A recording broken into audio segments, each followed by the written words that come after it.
Patuloy ang investigasyon ng NBI sa dalawang nasibak na opisyal na kasangkot sa kay Janet Lim na pork barrel scam. Si Noel Perfecto ang ating tagapagbalita.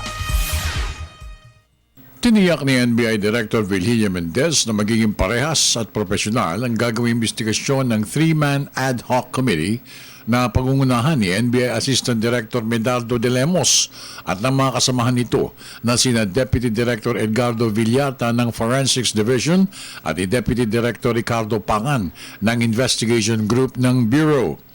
Inihag ito ni Mendez nang humarap ito sa media hinggil sa nasabing investigasyon ng umano'y dalawang opisyales ng Bureau sa isinuwalat ni dating Deputy Director for Intelligence Reynaldo Esmeralda.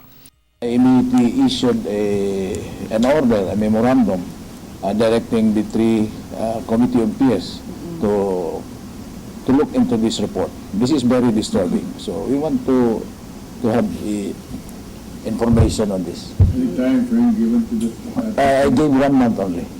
Yeah. They must come out with the report already.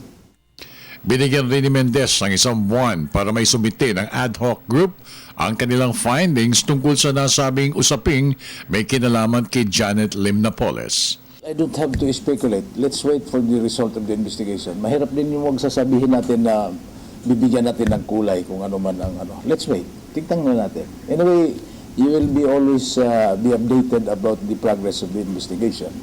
The people are just open to you anyway. So, Deputy Villarta, Deputy Pangan, who are also members, they are also accessible.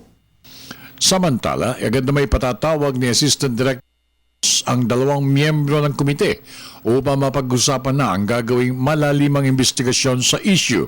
Dahil na rin ito'y direktiba mula kay Secretary Laila de Lima ng Hustisya, kanila itong pagbubutihin ang sisimulang pag-imbestiga upang makarating sa tamang konteksto ng kontrobersiya.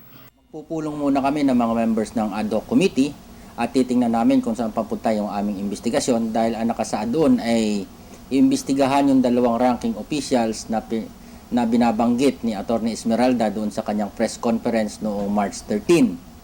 At ang sinasabi dito sa ad hoc committee order na kinreate ni Director Mendez yung alleged connections ng dalawang ranking officials with Janet Napoles.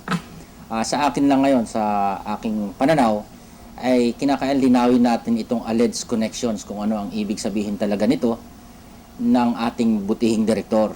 Hindi ko alam kung paano i-interpret yan at kung anong koneksyon ang nais sa imbestigahan. Para sa Telebisyon ng Bayan, ako naman si Noel Perfecto.